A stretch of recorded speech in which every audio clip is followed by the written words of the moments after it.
से बोलो देवघर वाले बाबा की।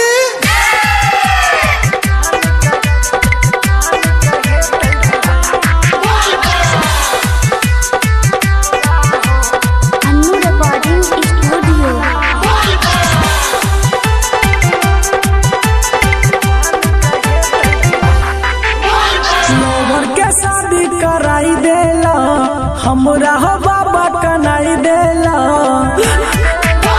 लोभर के शादी कराई देला, हमरा हो भोला कनाई देला। के हिंदल हक बर का सजैया, हम सोचने न चलिए बाबा हो कि माल कहे दिदैया। हम सोचने न चलिए भोला हो कि जान कहे दिदैया।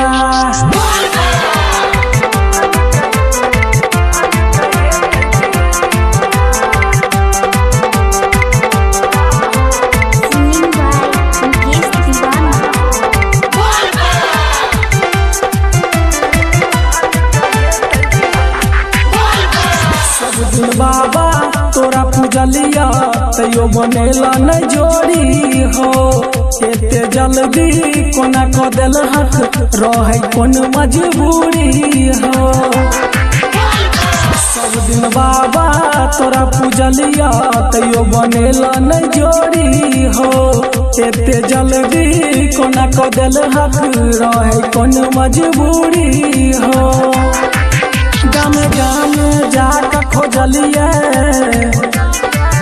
हम सोचने न रहिए भोला हो कि जान कहे दिदैया। हम सोचने न चलिए बाबा हो कि माल कहे सगैया।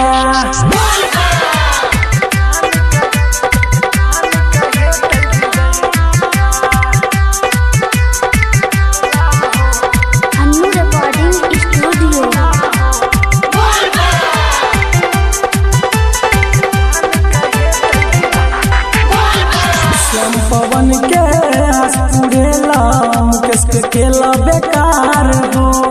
सबका बात तू जन के छेला कते के लिए प्यार हो। श्याम पवन के हंसपुरेला मुकेश के केला बेकार हो। सबका बात तू जन के छेला केने रहिए कते प्यार हो। बाबा गलती कोनो बतैहा, हम सोचने न चलिए भोला हो कि जान कहे दिदैया। हम सोचने न चलिए बाबा हो कि सोना कहे सगैया। लोभर के शादी कराई देला, हमरा हो बाबा कनाई देला। लोभर के शादी कराई देला, हमरा भोला कनाई देला। के हिंदल हक बर का सजैया, हम सोचने न चलिए बाबा हो कि माल कहे दिदैया। हम सोचने न चलिए भोला हो कि जान कहे दिदैया।